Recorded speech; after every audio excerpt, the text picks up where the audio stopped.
అందరికీ నమస్కారం. తెలుగు కథామాలకు స్వాగతం. కాంచన సౌధం నవల చదువుకుంటున్నాము. రాసిన వారు రావినోతుల సువర్ణ కన్నన్ గారు. విశ్వం హాస్పిటల్ ఇనాగ్యురేషన్ ఫంక్షన్ బ్రహ్మాండంగా జరిగిపోయింది. అయితే ఆ సమయంలో చౌదరి మమత యాత్రల నెపంతో వారం రోజుల పాటు ఎటో వెళ్ళిపోయారు. హతాశుడైపోయాడు విశ్వం. ఫంక్షన్కి వచ్చిన అతని తల్లిదండ్రులు కూడా ఆశ్చర్యపోయారు. విషయం ఆ నోట ఈ నోట చూచాయిగా విన్నారు. కానీ ఎందుకో విశ్వం రాయుడు గారింట్లో చేరటం మాత్రం వాళ్ళిద్దరికీ ఏమాత్రం నచ్చలేదు. అదే చెప్పారు కొడుకుతో. అన్నింటికీ మౌనంగా ఉండిపోయాడతను. అతనికి ఆ పరిస్థితి ఎంత నరకంగా ఉందో ఎవరికీ తెలియదు. మమత కోసం అతని కళ్ళు అనుక్షణం వెతుకుతూనే ఉంటాయి. అయితే ఆమె అతను కంటపడనే లేదు. ఒక్కసారి ఆమెను కలిసి కరువుదీరా మాట్లాడాలని, తిట్టినా సరే ఆమె దగ్గర కాసేపు గడపాలని చేసిన అతని ప్రయత్నాలుగానే ఉండిపోయాయి. చుట్టుపక్కల పల్లెలందరికీ అతని దేవుడు. అయినా అతనికి తృప్తిగా లేదు. ఏదో వెల్తి. తల్లిదండ్రులు అనేక రకాలుగా చెప్పి మావయ్య వచ్చాక మళ్ళీ వస్తామని వెళ్ళిపోయారు. ఆ మర్నాడే చౌదరి మమత దిగారు. చౌదరి మానసికంగా బాగా కృంగిపోయాడు. కూతురి కోసం ఉత్సాహం నటిస్తున్నా మనసులోని సుడిగుండాలు మాత్రం పోలేదు. ఆయన్ని కనిపెట్టి ఉండటమే మమతకి ముఖ్యమైన పని. అలాంటి సమయంలో మమతకి జ్వరం వచ్చింది. 1-2 రోజులు అదే పోతుందన్నట్టు అశ్రద్ధ చేసింది. అయితే జ్వరం తగ్గలేదు, ఎక్కువైంది. మమత, బావ దగ్గరికి వెళ్దామా మెల్లిగా అన్నాడు చౌదరి. ఛీ, గబాల్నంది మమత. మరెలాగమ్మా, అంతకన్నా మన ఊళ్ళో ఎవరున్నారు, బేలగా అన్నారాయన. పర్వాలేదు నాన్న, ఈ మాత్రం జ్వరానికే ఏమైపోను. మమత గొంతు బిగిసింది. అలా కాదమ్మా, ప్లీజ్ నాన్న, నేను అతని మొహం చూడను. పోనీ పట్నం వెళ్దాం. ఎందుకు నాన్న అంటూ ఏదో చెప్పబోయింది మమత. అయితే కూతురి మాటలు వినలేదు చౌదరి. ఆ రోజే జీప్లో కూతుర్ని పట్నం తీసుకెళ్ళి ఓ నర్సింగ్ హోమ్ డాక్టర్కి చూపించాడు. ఆయన మమతని ఎగ్జామిన్ చేసి టైఫాయిడ్ అని నర్సింగ్ హోమ్లో చేరాలని అన్నాడు. చౌదరి అలాగే చేర్చాడు. కూడా వచ్చిన దాసుని ఆమె దగ్గరుంచి తను ఇంటికెళ్ళాడు కావలసినవి తెస్తానని. విశ్వం హాస్పిటల్లో బిజీగా ఉన్నాడు. పేషెంట్స్ పెద్ద క్యూలో ఉన్నారు. అలాంటి సమయంలో మంగి వచ్చింది అతని దగ్గరికి. ఏమిటి మంగి, చిన్నగా నవ్వుతూ అన్నాడు విశ్వం తన పని చూసుకుంటూనే. మంగి నవ్వలేదు. మీతో మాట్లాడాలి బాబు, ముందు పని కానివ్వండి అంది ముభావంగా బయటికెళ్తూ. ఆశ్చర్యంగా చూశాడతను. అయినా మాట్లాడకుండా అందరినీ చూసి పంపేశాక మంగిని పిలిచాడు. ఈ సంగతి మీకు తెలుసా బాబు, లోనికి వస్తూనే అంది మంగి. ఏ సంగతి? మన మమతమ్మ గోరి సంగతి. మమత సంగత? హఠాత్తుగా అతని కళ్ళల్లోకి కాంతి వచ్చింది మమత పేరు వినగానే. అవునయ్యా, మమతమ్మ గారి సంగతే. ఏమిటి? ఆరికేం బాగాలేదయ్యా, బాధగా అంది మంగి. ఏమైంది కంగారుగా అన్నాడతను. టైఫాయిడ్ జ్వరవట. అలాగా, పద చటుక్కున లేచాడు విశ్వం. ఎక్కడికి బాబు, గంభీరంగా అంది మంగి. మమతను చూసి ఏదైనా మందు? ఆ అవసరం మీకు లేదు బాబు. మంగి, అవును బాబు, మమతమ్మ గోరిని పట్నం తీసుకెళ్లారంట చౌదరి బాబు గారు దిగులుగా అంది. విశ్వం మొహం పాలిపోయింది. నన్ను ఇంత పగవాడిలో ఎందుకు చూస్తున్నారో అర్థం కావటం లేదు నీరసంగా అన్నాడు. ఆ పరిస్థితుల్లో ఎవరున్నా అలాగే అనుకుంటారు బాబు, గంభీరంగా అంది మంగి. చిత్రంగా చూశాడు విశ్వం. ఏమిటి మంగి, ఇవాళ చిత్రంగా మాట్లాడుతున్నావు? వాళ్ళేవో కథలు ఊహించుకుని బాధపడితే అది నా తప్ప? ఆవేశంగా అన్నాడు. బాబు, తవికి చెప్పేపాటి దాన్ని కాను, కానీ ఒక్క మాట అడుగుతాను కోప్పడరుగా సూటిగా చూస్తూ అంది మంగి. ఏమిటి? అసలు కల్పనమ్మ గోరికి తవకి ఏటి సంబంధం? మంగి ఆ ప్రశ్నకి బిత్తరపోయాడు విశ్వం.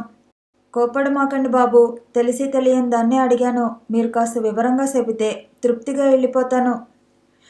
విశ్వం క్షణం ఆలోచించి, నాకు కల్పనకి కేవలం వృత్తి సంబంధమైన పరిచయం అంతే. చిన్నప్పుడు తెలిసినా ఇటీవల ఆమెతో నేను మాట్లాడనే లేదు. ఆమెగా వచ్చి పని చేస్తానంది, సరే అన్నాను. అయినా నా వృత్తిలో ఇదేం తప్పు కాదు అన్నాడు గంభీరంగా. బావుంది, అలాంటప్పుడు ఆరి ఫోటో మీ కాడెందుకుంది? అది నాకు తెలియదని ఆనాడే చెప్పాను. నమ్మకపోతే వాళ్ళ కర్మ, కాస్త ఆవేశంగా అన్నాడు విశ్వం. పోనీ ఇది చెప్పండి, మీ ఫోటో కల్పనమ్మ మెళ్ళలోకి ఎలా వెళ్ళింది? అది నాకెలా తెలుస్తుంది? తడబడ్డాడు విశ్వం. నిజమే బాబు, మీ మనసుల్లో ఏమున్నాయో ఆ పిచ్చి తల్లికి తెలవవు గదా. కనిపించేదంతా చూసింది, మనసు ఇరిగిపోయింది. దానికి తోడు సోదరి బాబుగారు ఓడిపోవటం, ఉరేసుకోబోవటం ఇవన్నీ చూశాక మరీ విరక్తి పుట్టిందామెకి. మావయ్య ఉరేసుకోబోయాడా? త్రుళ్ళిపడ్డాడు విశ్వం. అవును బాబు, ఇవన్నీ తమకి తెలవకపోవచ్చు, కానీ ఇంకా శానా జరిగే బాబు. అందుకే మమతమ్మ ఇలా విరక్తి చెందింది, గంభీరంగా అంది మంగి. విశ్వం మనసంతా భారంగా అయిపోయింది. భారంగా వెనక్కి వాలబోయి త్రుళ్ళిపడి చూశాడు. గుమ్మంలో పాలిపోయిన మొహంతో కల్పన. ఆమెను చూసి మంగి కూడా క్షణం తికమకపడింది. తేరుకుని దండాలమ్మ అంది. రండి కల్పన అన్నాడు. విశ్వం కూడా లేచి ఆమె లోపలికొచ్చింది. నేను వస్తాను బాబుగారు. మమతమ్మ గారి సంగతి ఆలోచించండి. ఆరికేవైనా అయితే ఆ సోదరి బాబుగారు కూడా బతికరు. నోట్లో పైట కొంగు కుక్కుకుంటూ వెళ్ళిపోయింది మంగి. కూర్చోండి కల్పన అన్నాడు విశ్వం. అతని హృదయంలో తుఫాను మొదలైంది. కల్పన మౌనంగా కూర్చుంది. ఆమె ఈ మధ్య అక్కడికి రావటం లేదు. కల్పన మెల్లగా పిలిచాడు విశ్వం 2 నిమిషాల తర్వాత. ఏమిటి అన్నట్టు చూసింది కల్పన. ఎన్నాళ్ళ నుంచో ఒక మాట అడగాలనుకుంటూనే అడగలేకపోతున్నాను. మీరేం అడగాలనుకుంటున్నారో నాకు తెలుసు, తడారిన గొంతుతో మెల్లిగా అంది కల్పన. ఏమిటి? మీ ఫోటో నా చైన్ లాకెట్లోకి ఎలా వచ్చింది అనేగా. అవును అన్నట్టు తలూపాడతను. ఈ ప్రశ్న మీ నుంచి ఎప్పుడో ఒకప్పుడు వస్తుందని నాకు తెలుసు, కానీ చెప్పండి. ఆ ఫోటో నేనే దాచుకున్నాను. కల్పన. అవును డాక్టర్, నేనే స్వయంగా దాచుకున్నాను. అది మీరు చూపించిన ఆల్బంలోంచి దొంగిలించి. ఎందుకు? అతని స్వరంలో కాస్త కఠినత్వం చోటు చేసుకుంది. ఎందుకంటే ఏం చెప్పను, మీరంటే నాకు ఇష్టం. నిర్జీవంగా నవ్వింది. నేనంటే మీకు ఇష్టమా? నాకు మమతంటే ఇష్టమని, ఆమె కూడా నన్ను ప్రాణప్రదంగా ప్రేమిస్తోందని మీకు తెలియదా? తెలుసు. చిన్నతనం నుంచి మేమెన్ని కలలు కన్నామో, మా పెద్దలు మా మీద ఎన్ని ఆశలు పెట్టుకున్నారో తెలుసా? ముఖం చిట్లించాడు విశ్వం. అతనికి మొదటిసారిగా కల్పనంటే ఒక రకమైన ఏహ్యత కలిగింది. ఏమైనా కల్పన, మీరు చేసిందంత మంచి పని కాదు అన్నాడు తీక్షణంగా. అది నాకు తెలుసు. తెలిసే నాకు దగ్గర కావాలని చూసారా? ఇన్ని తెలుసుకున్న మీరు చిన్ననాటి స్నేహితురాలు అనైనా చూడకుండా ఓ అమాయకురాలికి ద్రోహం చేయాలని ప్రయత్నించారన్నమాట. నేనెవరికీ ద్రోహం చేయలేదు. మరి దీన్నేమంటారు? మిస్టర్ విశ్వం, ఒక్కటి అడుగుతాను చెప్పండి సీరియస్గా అంది కల్పన. ఏమిటి? నేను మమతకు కానీ మరొకళ్ళకు కానీ చేసిన ద్రోహం ఏమిటి? ఒక ఫోటోని గుండెల్లో దాచుకోవటం తప్ప నేను చేసిన మరో అపరాధం చెప్పండి. అది మాత్రం తప్పు కాదు. నా ప్రేమ, ఆరాధన నాలోనే దాచుకున్నాను. దానివల్ల ఎవరికి నష్టం లేనప్పుడు నా ఆరాధనలో అపరాధం ఏముంది? నష్టం ఎందుకు కాదు, ఇప్పుడొచ్చిన మార్పులన్నీ దానివల్లేగా. కాదు, నా ఫోటో మీ పుస్తకంలోకి వచ్చినందుకు తీక్షణంగా అంది కల్పన.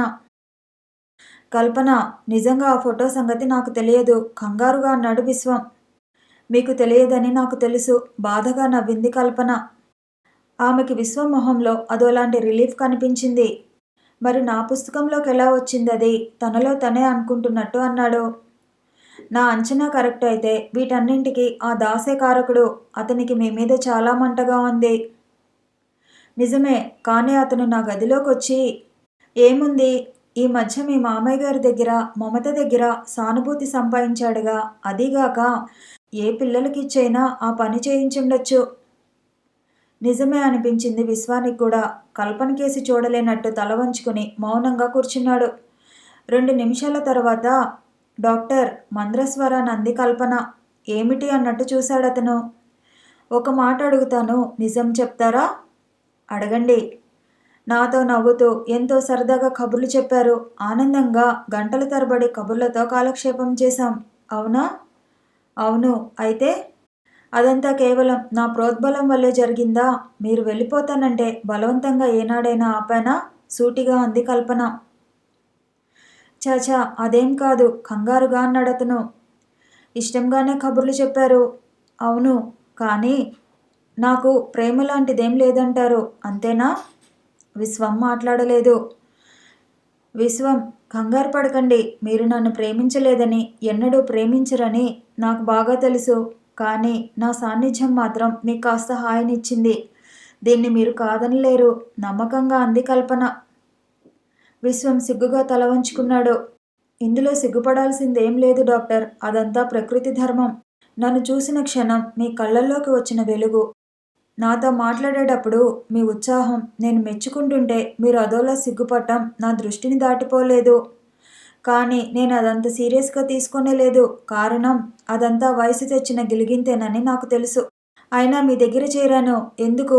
వర్క్ నేర్చుకుందామని మాత్రమే కాదు, మిమ్మల్ని రోజు కళ్ళారా చూసుకోవచ్చని, కొన్నాళ్ళైనా మీ సాన్నిధ్యంలో గడపాలని వణుకుతున్న గొంతుతో అంది కల్పన. ఆమె కళ్ళ నుంచి నీటి చుక్కలు టపటపామంటూ రాలాయి. ఐఎమ్ వెరీ సారీ కల్పన, భారమైన గుండెతో అన్నాడు విశ్వం. కళ్ళు సాగరాలైనా పెదవులతో నవ్వింది కల్పన.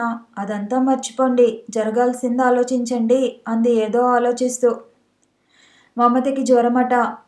విన్నాను. మీరో పని చేయకూడదు. ఏమిటి? మీరోసారి ఆమె దగ్గరికి వెళ్ళిరండి. నేనా? భయంగా చూశాడతను.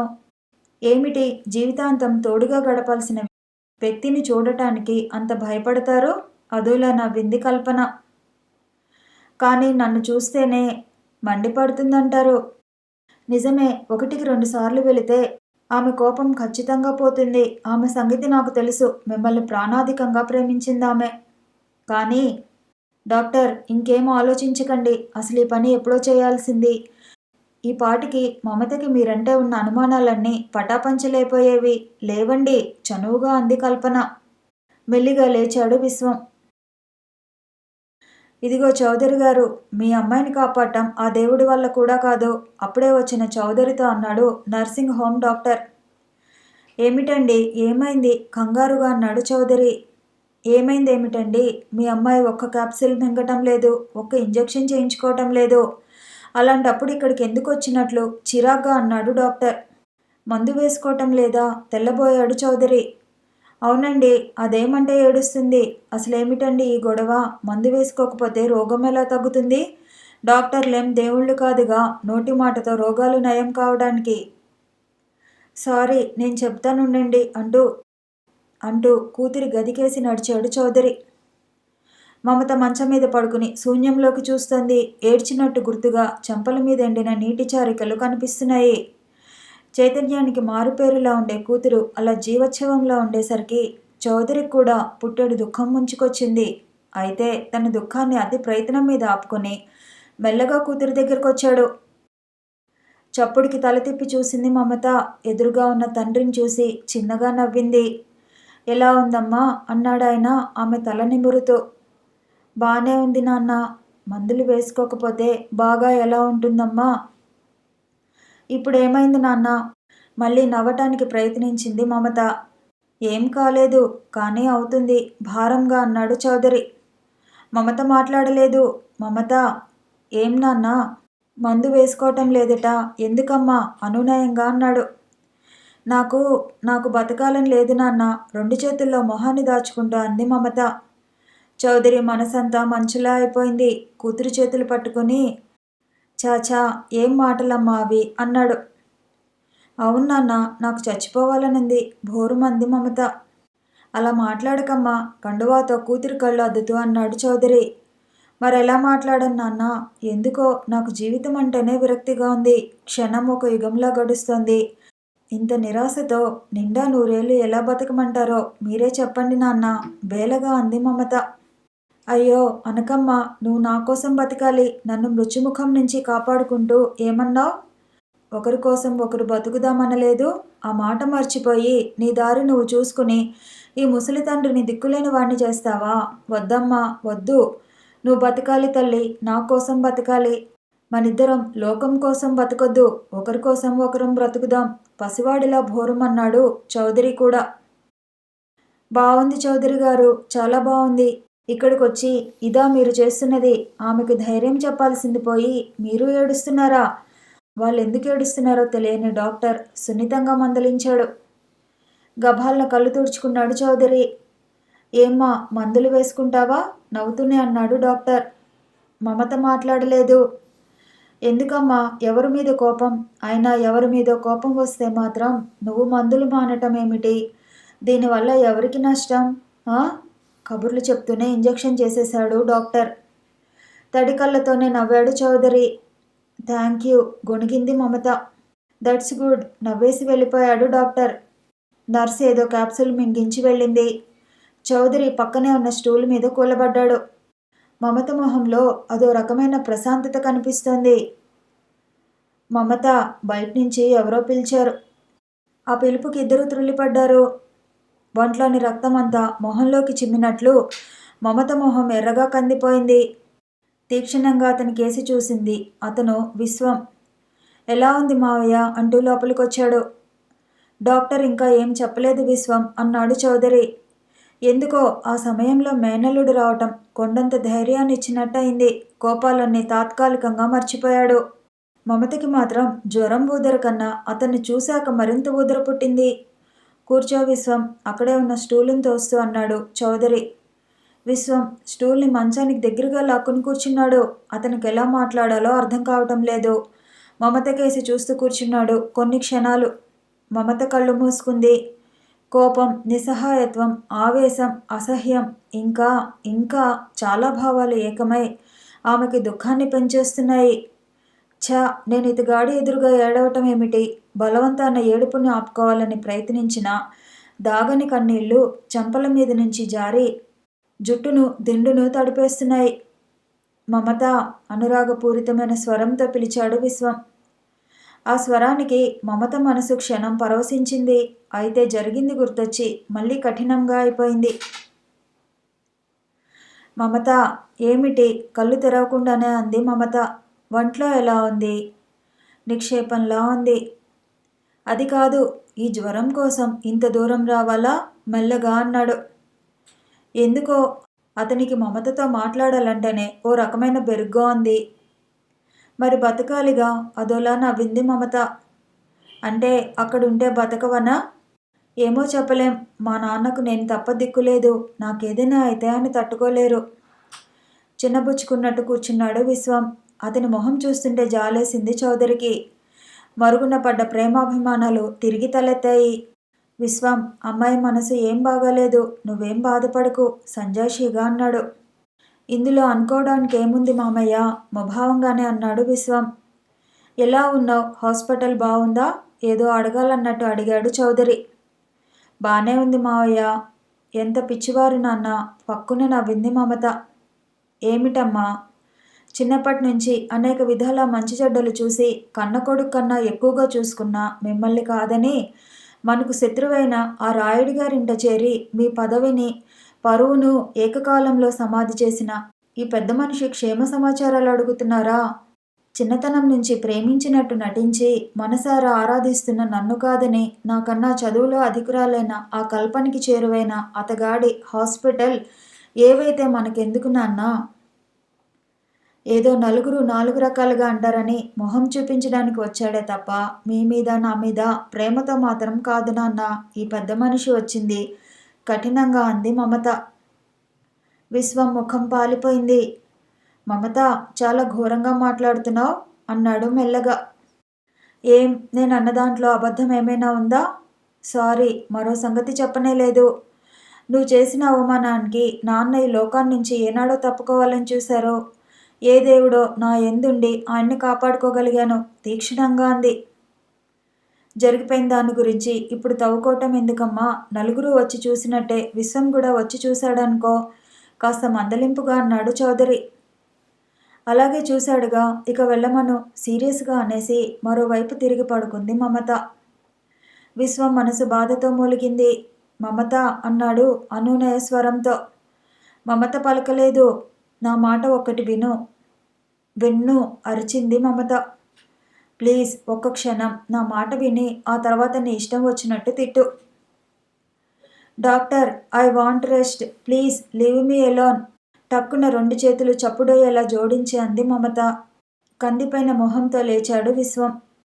అమ్మాయి గోరు ఏదో ఆలోచిస్తూ అద్దం ముందు కూర్చుని జడేసుకుంటున్న కల్పన త్రుళ్ళిపడి చూసింది.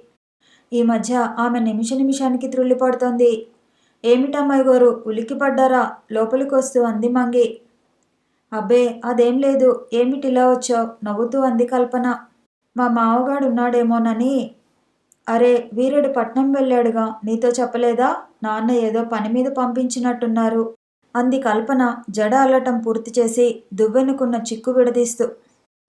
అయ్యో వెళ్ళిపోనాడా? మధ్య నేల నుంచి వెళ్తానన్నాడే దిగులుగా అంది మంగి. ఏదైనా పనుందా?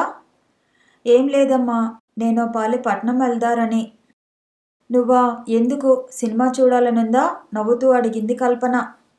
మంగి నవ్వలేదు. మా మొగాలికి సినిమాలు ఒకటే తక్కువైనాయి, మా బతుకులే సినిమాలు అంది అదోలా. మంగి మాటలు చిత్రంగా తోచాయామెకు. వీరుడు రాచి రంపాన పెడుతున్నప్పుడు గాని, రోజుల తరబడి పస్తులున్నప్పుడు గాని, మొగుడి చేత చావు దెబ్బలు తిన్నప్పుడు గాని ఇంత నిరాశపడలేదు మంగి.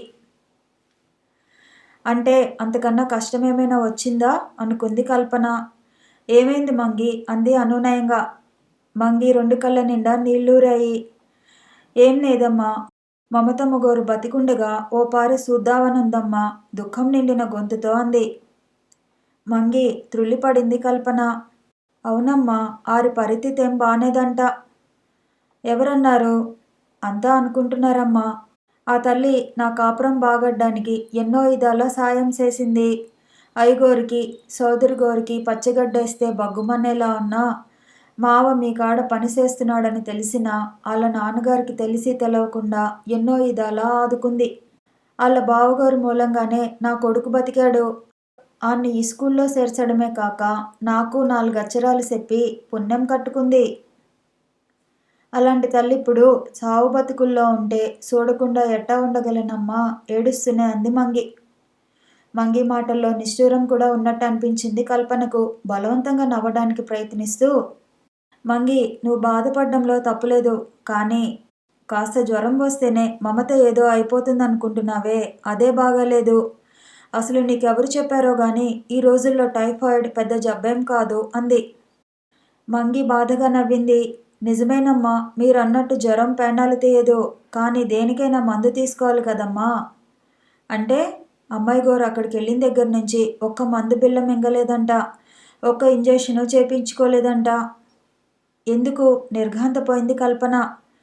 ఆరికి బతకాలని లేదంట, చచ్చిపోతానని ఒకటే ఏడుపంట అంది మంగి కళ్ళు తుడుచుకుంటూ.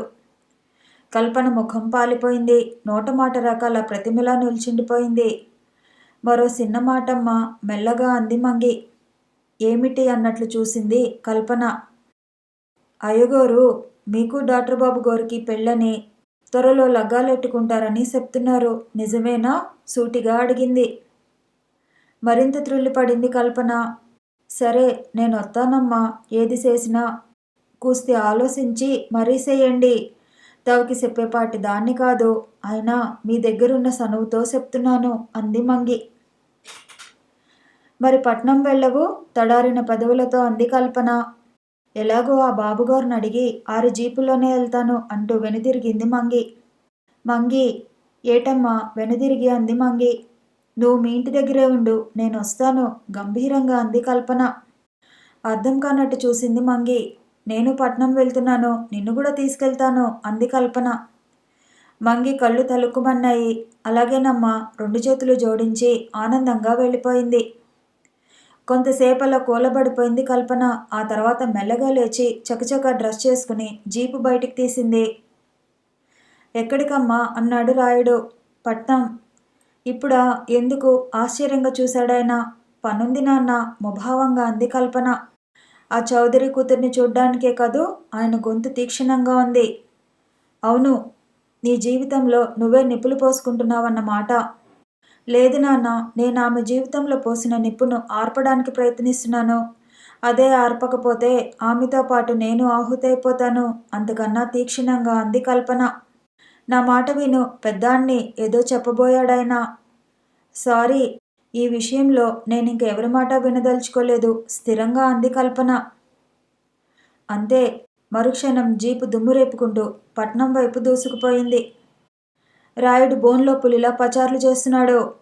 ఆయనకు పూర్వం దర్పం కన్నా పదవి వచ్చాక రెట్టింపైంది. ప్రస్తుతం ఆయన విశ్వం మీద ఎన్నో ఆశలు పెట్టుకున్నాడు. తను గెలిచింది కూడా విశ్వం మూలానేనని ఆయనకు బాగా తెలుసు. అలాంటిది అతనిప్పుడు తనకు దూరం అవుతాడేమోనన్న అనుమానం ఆయన్ని పురుగులో తొలిచేస్తోంది. కూతుర్ని అతనికిచ్చి చేసి అన్ని విధాలా చౌదరి గుండెల మీద దెబ్బతీయాలని ఎంతగానో అనుకున్నాడు. కానీ ఇప్పుడు కూతురి ప్రవర్తన వల్ల అంతా తారుమారయ్యేలా ఉంది. ఇప్పుడు కల్పన పట్నం వెళ్ళటం ఆయనకు సుతరాము ఇష్టం లేదు. అయినా తనను కాదని వెళ్ళింది. రాయుడు అలా ఆలోచిస్తూ ఉండగానే వీరుడొచ్చాడక్కడికి. తన ఆలోచనలకు కాసేపు ఆనకట్ట వేసి, ఏరా, పట్నం వెళ్ళిన పనులన్నీ అయినట్టేనా అన్నాడు ఓరగా చూస్తూ. అన్నీ అయినాయ్యా, మందులు అయ్యి మన వరండాలో ఏపించాను ఏదో ఆలోచిస్తూ అన్నాడు వీరుడు. అమ్మాయి గారు బావుందా గంభీరంగా అన్నాడు రాయుడు. అయితే అమ్మాయి గారు పట్నం వెళ్ళారన్నమాట. అక్కడ సెంటర్లో మన జీపు నాగుంటే ఏదో అనుకున్నాను. కానీ అమ్మాయి గారు నాకు కనబడలేదయ్యా వినయంగా అన్నాడు వీరుడు. నేను అడిగింది మన అమ్మాయి గురించి కాదు, ఆ చౌదరి కూతురు గురించి త్రుళ్ళిపడ్డాడు వీరుడు. చెప్పరా, ఎలా ఉందా పిల్ల? నాకేం తెలుసు బాబు. తెలియదు? నువ్వు ఆ పిల్లని చూడ్డానికి హాస్పిటల్కి వెళ్ళలేదు? అడిగాడు రాయుడు. ఓసారి భయంగా ఆయన కేసి చూసి వెళ్ళాను అన్నట్టు తలూపాడు వీరుడు. రాయుడి మొహం మాడిపోయింది. నీ అమ్మ, మీరిద్దరూ ఒకటేరా, నా ఉప్పు తింటూ నా వెనకాల గోతులు తవ్వుతారు మండిపడ్డాడు. అది కాదయ్యా, అమ్మాయి గోరు పరిస్థితి ఏం బాగోలేదంటే వెళ్ళి రక్షించేద్దాం అనుకున్నావా? లేదయ్యా, అమ్మాయి గోరు సానా మంచోరు, ఎప్పుడూ నన్ను గురించి అడుగుతారు. ఆరి నాన్నగారికి ఇట్టం లేకపోయినా నాకెన్నో ఇదాలా సాయం చేసి మా కాపురం నిలబెట్టారయ్యా. నిజానికి ఈరోజు నేను ఇలాగున్నానంటే ఇదంతా ఆరిపుణ్యమేనయ్యా. అలాంటప్పుడు ఒక్కసారి ఆమెను చూడకుండా ఎలా ఉండనయ్యా సంజయ్షిగా అన్నాడు వీరుడు. రాయుడు మాట్లాడలేదు. ఆయనకి ఇదంతా తెలుసు. అసలు అందుకే మమతంటే ఆయనకు చిరాకు. వీరుడు తాగుడు మానటం ఆయనకేమాత్రం నచ్చలేదు. వాడు తాగకపోవటం మూలంగా తన పనులు చాలా ఆగిపోయాయి. ఏదైనా చెప్తే తనకే నీతులు చెప్పేలా ఉన్నాడు. ప్రస్తుతం వాడి దగ్గర ఆయనకు నచ్చిందల్లా విశ్వాసంగా నమ్మకంగా పనిచేయటం మాత్రమే. ఇప్పుడు వాడు కూడా చౌదరి కూతురుతో చేరి ఊరిని ఉద్ధరించే ప్రయత్నంలో ఉన్నాడని కూడా విన్నాడు. కొడుకును స్కూల్లో చేర్పించడమే కాక తను భార్య చదువు నేర్చుకుంటున్నట్టు కూడా తెలుసుకున్నాడు. వెళ్ళిరానా బాబు మెల్లగా అన్నాడు వీరుడు. ఏరా, ఏమిటి తొందర, వెళ్ళి పాఠాలు చదువుకోవాలా వ్యంగ్యంగా అన్నాడు రాయుడు. పాఠాలు కావు బాబు సిగ్గుపడిపోయాడు వీరుడు. అరే, నా దగ్గర ఎందుకురా దాచటం? మీరు చదువుకుని ఊళ్ళెళ్ళాలనుకుంటే నేను అడ్డుపడతానా? అది సరే, మీ ఆవిడ కూడా చదువుతోందట. అదేనయ్యా, అమ్మాయి గోరు బలవంతం చేస్తే నసిగాడతను. అలాగా, మరి ఆ మమత కాస్త ఎండుగడ్డి తినమంటుంది, తింటావేమిట్రా?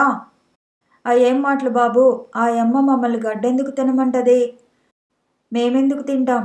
ఏదో 4 అక్షరాలు చెప్పి ఆ ఉద్యోగాలు ఇప్పిస్తుంది వంకరగా నవ్వాడు రాయుడు. వీరుడు బాధగా నవ్వాడు. ఉద్యోగాలు మాకెందుకు బాబు, మట్టి పిసుక్కు బతికేవాళ్ళం. మరలాంటప్పుడు ఈ చదువులెందుకురా? ఏదో కుర్రాడు సరదా పడ్డాడు. కుర్రాడు సరదా పడ్డాడా? కుర్రాడు సరదా పడ్డాడని నువ్వు నీ పెళ్ళాం కూడా సరదా పడ్డారు, అంతేనా? అరే వీరా, మీ తాత చదివాడా? మీ బాబు చదివాడా? నువ్వు చదివావా? ఇప్పుడు నీ కొడుకు పెళ్ళాం చదవటానికి అయినా ఇన్నాళ్ళు లేని బుద్ధి ఇప్పుడు పుట్టిందేరా చిరాగ్గా అన్నాడు రాయుడు. తవరన్నది నిజమే బాబు. మా తాతగాని మా అయ్యగాని పలకట్టుకోలేదు. అందుకేనేమో మాకున్న కొండ్ర ఇల్లు తన కారావించుకుని వేలిముద్ర లేపించుకుని కూసింత డబ్బిచ్చి తన సొంతం చేసుకున్నాడా షావుకారు. కాస్త అవివేకంగా అన్నాడు వీరుడు. ఓ, అయితే ఇప్పుడు నీ ఎస్టేట్లన్నీ కాపాడుకోవటం కోసం చదువుకుంటున్నావన్నమాట హేళనగా అన్నాడు రాయుడు. ఏవో బాబు, మీరన్నట్టు నాకెట్టేట్లే వస్తాయో సిరి సంపదలు పదవులు చెప్పా పెట్టకుండానే వస్తాయంటారు. అవి వచ్చినంత హఠాత్తుగా చదువు రాదు గందా, అందుకే ఈ చదువులు గంభీరంగా అనేసి బయటికెళ్ళిపోయాడు వీరుడు. రాయుడు నిర్ఘాంతపోయాడు. వీరుడు అలా మాట్లాడతాడని ఊహించినైనా లేదాయనా ఇంకా ఏదైనా అంటే పనిలోంచి కూడా పోతాడనిపించింది. ఇదంతా చౌదరి పనే. పాలేరు వెధవల్ని నెత్తినెక్కించుకుని కొమ్ములొచ్చేలా చేశాడు. మరోసారి పళ్ళు నూరుకున్నాడు. ఆయన చిరాకు రెట్టింపైంది. కల్పన మంగి పట్నం వెళ్తూ దారిలో ఎన్నో విషయాలు మాట్లాడుకున్నారు. వాళ్ళు నర్సింగ్ హోమ్ చేరేసరికి చౌదరి వీధిలో నిల్చుని ఉన్నాడు. కల్పనను చూసి మౌనంగా ఆహ్వానించాడు. ఎలా ఉంది బాబాయ్? ఆతృతగా అడిగింది కల్పన. ఇంకా జ్వరం కంట్రోల్లోకి రావటం లేదమ్మా. హై ఫీవర్ ఉంది దిగులుగా అన్నాడు చౌదరి లోపలికి నడుస్తూ. మందులు వేసుకుంటోందా? భయంగా అడిగింది కల్పన. వేసుకుంటోంది. కానీ మానసికంగా చాలా బాధపడుతోంది. డాక్టర్లు ఎన్నో విధాల నచ్చజెప్పారు. వర్రీలేం ఉండకూడదని. కానీ ఆయన కళ్ళల్లో నీళ్లూరాయి. మీరేం బాధపడకండి బాబాయ్, తనే సర్దుకుంటుంది. నేను మాట్లాడతాను మనసులో బాధపడుతూనే పైకి ధైర్యంగా అంది కల్పన. ఆయన మౌనంగా తల పంకించాడు. అయితే విశ్వాన్ని ఛేదరించుకున్నట్టు కల్పనను కూడా కూతురెక్కడ ఛేదరించుకుంటుందోనని ఆయనకి భయంగా ఉంది. ఎందుకో ఆయనకిప్పుడు ఆవేశాలు పూర్తిగా చల్లారిపోయాయి. తెలిసిన వాళ్ళెవరు కనిపించినా ప్రాణం లేచొచ్చినట్టుంటుంది. ఆయన భయాన్ని గ్రహించిన కల్పన, మీరేం ఆలోచించకండి బాబాయ్, మమత నా చిన్ననాటి స్నేహితురాలు. ఏదో రోజులు బాగుండక మన మధ్య నిప్పు రాజుకుంది. ప్రస్తుతం ఆ నిప్పు చల్లార్చాలి అంది. అయితే మమత చేత ఎలాంటి మాటలు పడాల్సి వస్తుందోనన్న భయం ఆమెకు కూడా లేకపోలేదు. ముగ్గురు కలిసి మమత రూంలోకి వెళ్లారు. ఆమె మగతగా పడుకుంది. మమత మెల్లగా పిలిచాడు చౌదరి. ఆమె పలకలేదు. శవాకారంలా పడుకున్న ఆమెను చూస్తుంటే మంగికి దుఃఖం ఆగలేదు. గభాలన వరండాలోకి వెళ్ళి భోరుమంది. మమత మెల్లగా తట్టింది కల్పన. మమత భారంగా కళ్ళు విప్పింది. ఎదురుగా పాలిపోయిన మొహంతో కల్పన.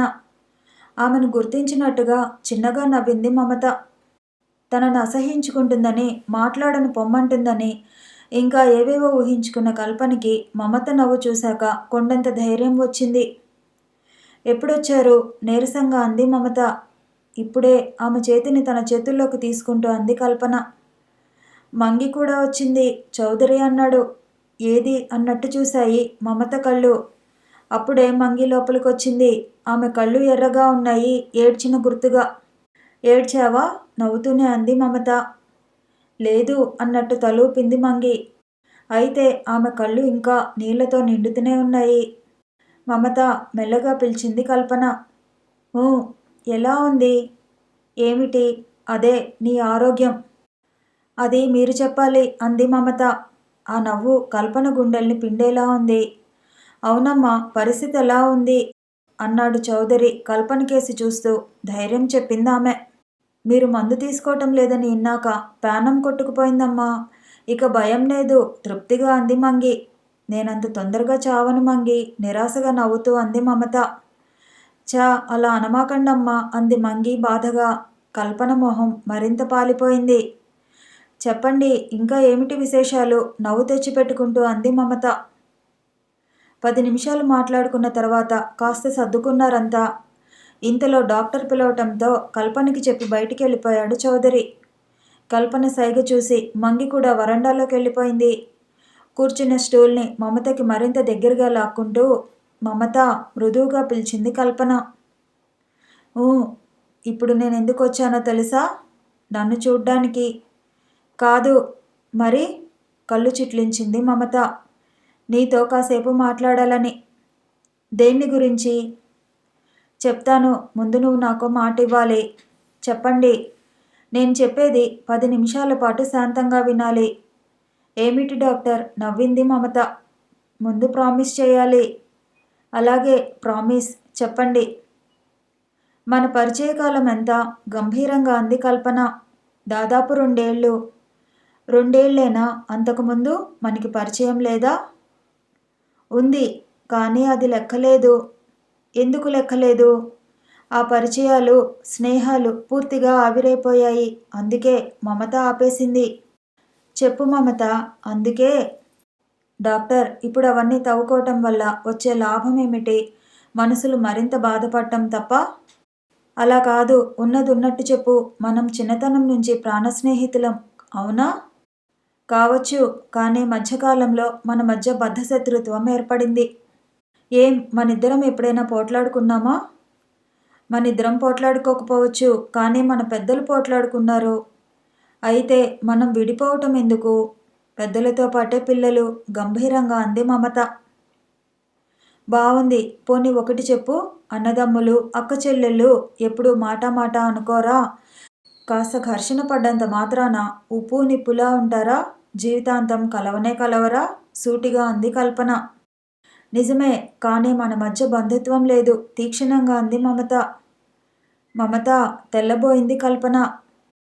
అవును డాక్టర్, మీరు నాకు అక్క కాదు, మీ నాన్న నాకు పెదనాన్న కాదు.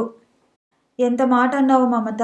బంధుత్వానికన్నా స్నేహమే ఎక్కువ అన్న నువ్వేనా ఇలా మాట్లాడింది? బాధగా అంది కల్పన. అది నిజమే కల్పన. కాలంతో పాటు మనుషులు మారుతుంటారు, అది సహజం. అంటే మనం కూడా శత్రువులం అన్నమాట. కాకపోవచ్చు, కానీ మిత్రులం కూడా కాదు. లేదు మమత, మనిద్దరం ఎప్పుడూ స్నేహితులమే వణుకుతున్న స్వరంతో అంది కల్పన. అంతవరకు జీవం లేనట్లున్న మమత కళ్ళు చురుగ్గా చూశాయి కల్పనకేసి.